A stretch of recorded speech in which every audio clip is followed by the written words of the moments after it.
Is from the West Springfield Police Department, Sergeant Scott Manser, Detectives Arai Arslan, Cheyenne Azadan, Andrew Carney, and Joe Reed, who is also a member of my office's SAFE unit. From the Massachusetts State Police Detective Unit assigned to my office, Detective Lieutenant Sean Marr, Sergeant Sean LeBlanc, Trooper Nate Perez, as well as Assistant District Attorney Max Bennett, who stands behind me. Again, I want to thank the Massachusetts State Police and Deputy Superintendent, Lieutenant Colonel Scott Warmington, Major Kevin Skaplin, and Detective Captain Daniel Richard from the Massachusetts State Police. Also, West Springfield Police Chief Paul Connor and Captain Jay Gearing, who is here to my right. I also want to thank the Springfield Police Department for their involvement, Sergeant Karen Simmons, who is here, and Detective Aret Hosang of the Springfield Police Department Special Victims Unit, who is also here to my right. The reason I begin by thanking individuals involved, and there are others, some of whom are here and some of whom are not. This investigation came together in an incredibly rapid way when the extent and gravity of the situation of this individual's alleged criminal behavior came to light to law enforcement. And the assembly of resources from these various departments came together in a matter of days, which almost certainly prevented further sexual assaults and potentially worse. As I said, the investigators involved moved with urgency to identify and stop the alleged serial rapist before he victimized more women.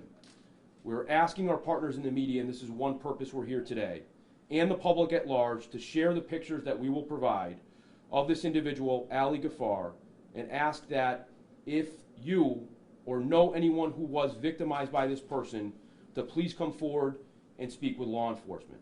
We want to seek justice for anyone who was harmed and to help you, those people who might have been victimized, with services and support.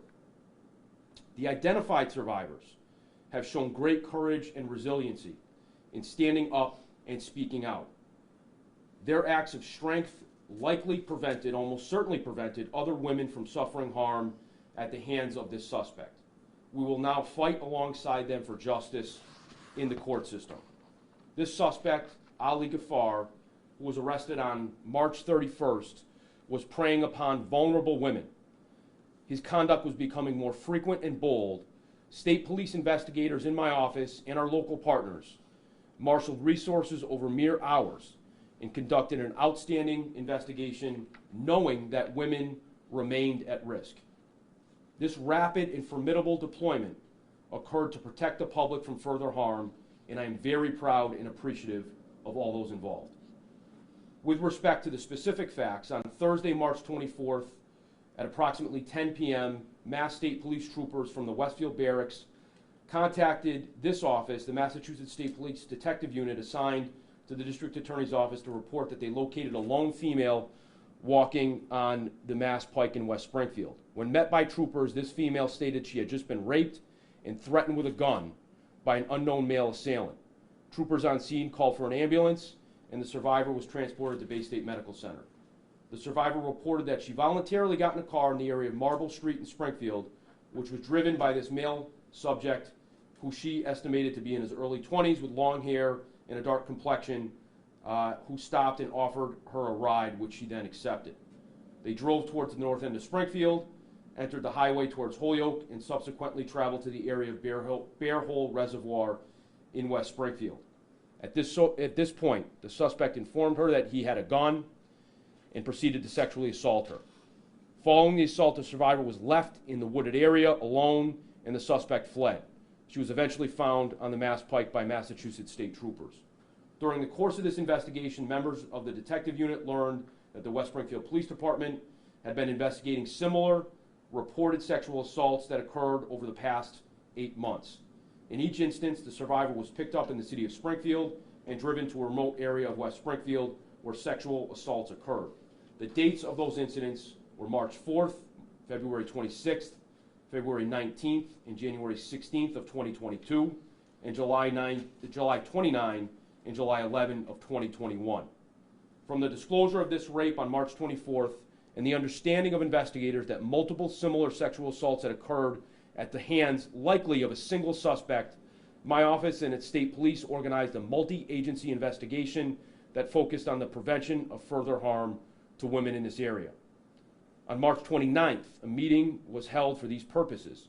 Resources were deployed from the Hampden State Police Detective Unit, the SAFE Unit, Massachusetts State Police High Risk Victims Unit, and the Technical Services Unit, and the West Springfield Police Department, and the Springfield Police Department. On Wednesday, March 30th, the West Springfield Police Department received a report of another sexual assault that occurred in the area of Bear Hole Reservoir.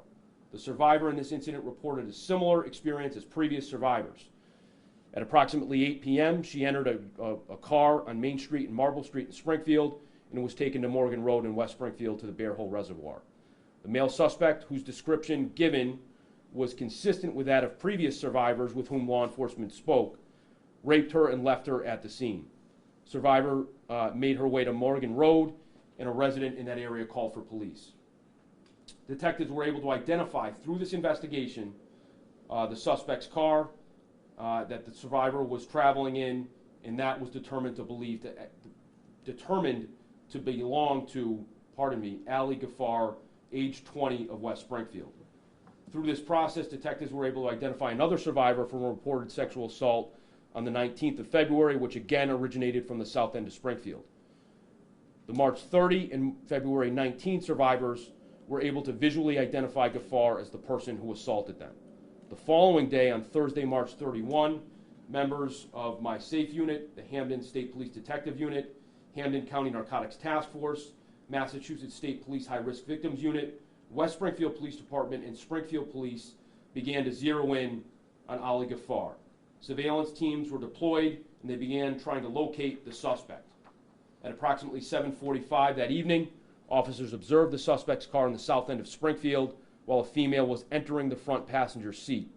Again, the suspect's car traveled to the Bear Hole Reservoir in West Springfield, where it came to a stop. Assembled law enforcement surveilling the suspect at this time approached the car and took Ghaffar into custody. In so doing, there was no doubt this team of investigators had stopped another rape before it could happen. Ghaffar was then taken to the West Springfield Police Department and initially charged for assaults on 2 survivors. Since the arrest of Ghaffar on March 31st, the previously mentioned law enforcement organizations continue their investigation, and more reports have come into police. On Saturday, April 2, in furtherance of the investigation and other charges, a DNA report from the Massachusetts State Police Crime Laboratory indicated that a DNA sample taken from Ghaffar was a match, a very likely match, to that of the sample taken from the survivor on March 24th. Again, the resources through this office and the Massachusetts State Police and its crime laboratory were leveraged in order to further an investigation in an incredible timeline. The request was made and a report was issued confirming the DNA match in a matter of about 3 days, which is extraordinarily quick. And again, that was all driven by the investigators here, the agencies here, and in the interest of protecting other women from this individual. Additionally, investigators were able to locate and re-interview the March 4 survivor who reported similar facts, as well as survivors from June 11 and July 29, and a survivor from February 26, all of whom provided investigators with significant information, all very similar to other survivors. Now, in total, Ali Ghaffar has been charged with 2 counts of rape, 4 counts of aggravated rape, 1 count of armed kidnapping with sexual assault, 1 count of assault with intent to rape, 4 counts of assault and battery with a dangerous weapon, 4 counts of kidnapping, and 4 counts of threat to commit a crime. The investigation continues into Ali Ghaffar. He is currently held without the right to bail, pending a dangerousness hearing scheduled for April 21st of this year.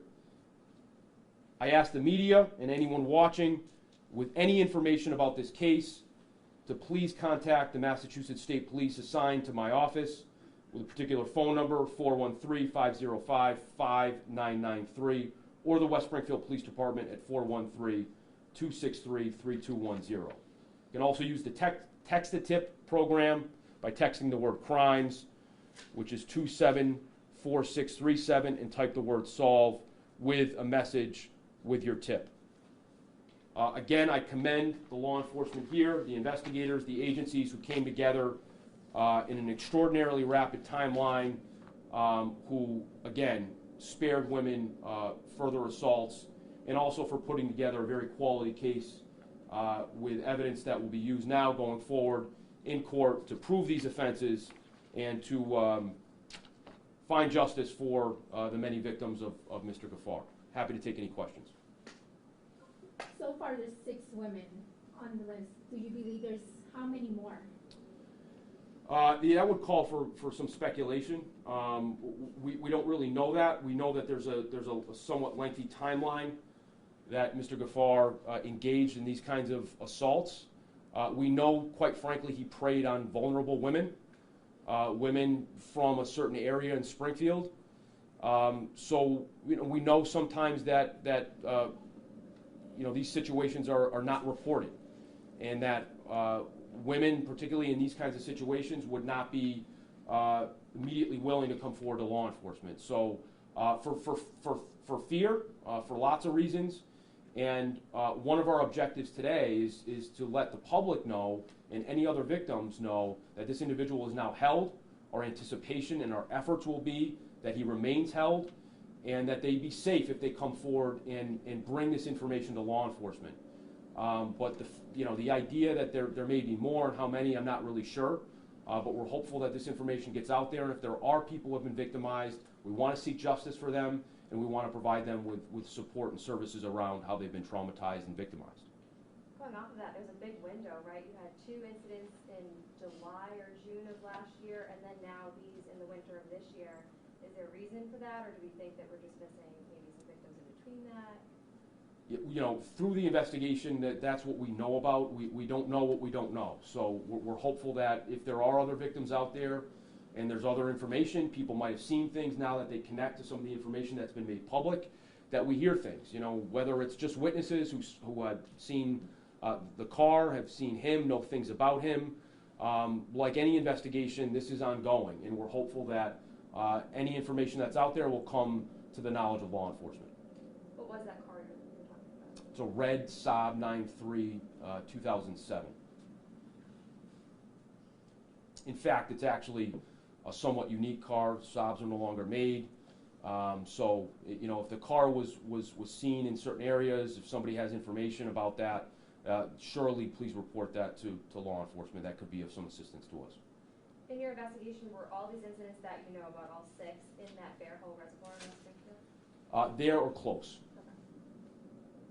Do you know anything about this guy, priors or anything? I can't necessarily speak about Corey, Patrick, but he's 20 years old. We know he lives in West Springfield. That's all I'm able to share at this point. I did want to open it up to my partners in law enforcement. I know the Deputy Colonel was happy to say a few words and answer any questions. The floor is yours. Excuse me. On behalf of Colonel Christopher Mason, we'd like to thank District Attorney Gallooni for inviting us here out to Springfield today. The work done by our analysts and chemists at the Massachusetts State Police Crime Laboratory highlighted their forensic capabilities as well as their cooperation with local law enforcement, our state police detectives, and the District Attorney's staff. Specifically, this case highlighted their ability to analyze evidence in a much more expedited manner, and which resulted in an arrest of this suspect.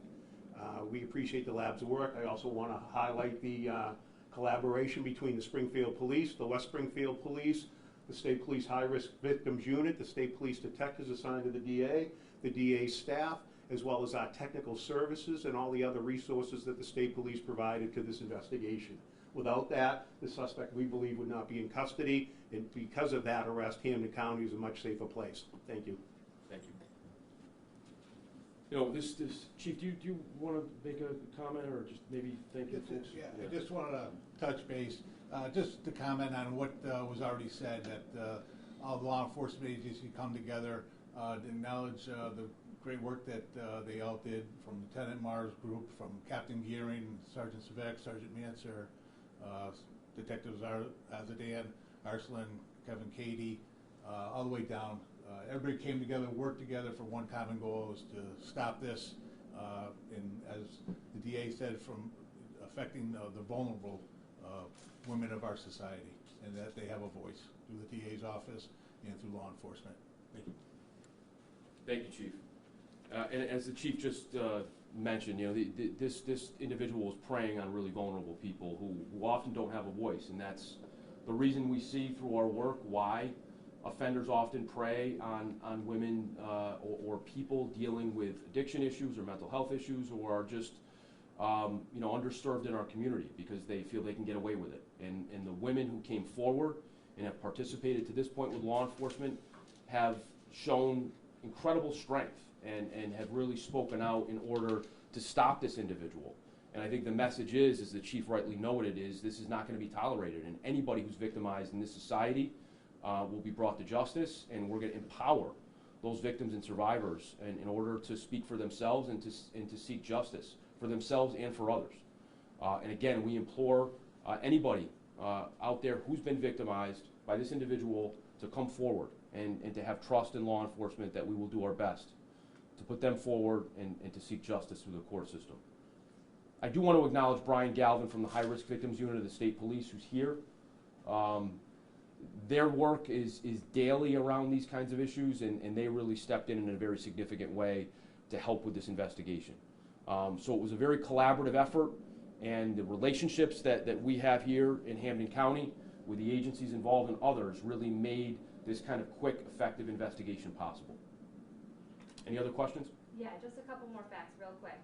You said that you stopped, obviously, what you believed to be a sexual assault before it happened. Was that someone you employed or someone you just happened to follow as he was mid? So at the time, on that evening of March 31st, we had deployed multiple resources to surveil areas where this individual was known to be in pursuit of these kinds of rapes.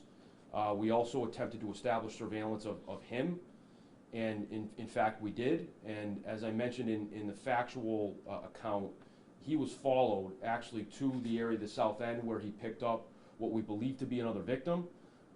That car, his car, was followed over the bridge into the area of West Springfield where we knew the other sexual assaults had occurred.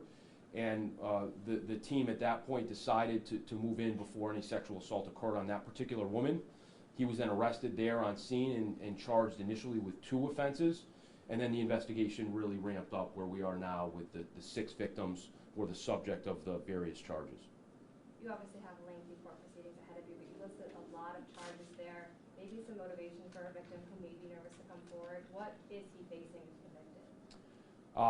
He's facing life felonies. He's facing just about every charge is a serious felony with very high potential sentences. You know, our expectation is that you know, this is going to result in a lengthy prison sentence. At least that's going to be our objective. But there's a long way to go. But our point to any victims or survivors in the public who may be, you know, reluctant to come forward is this individual is going to be held for a period of time, that they're going to be safe, and that law enforcement is going to treat them with the respect and care that they deserve. Anybody else? Thank you. Thank you. Okay, thank you.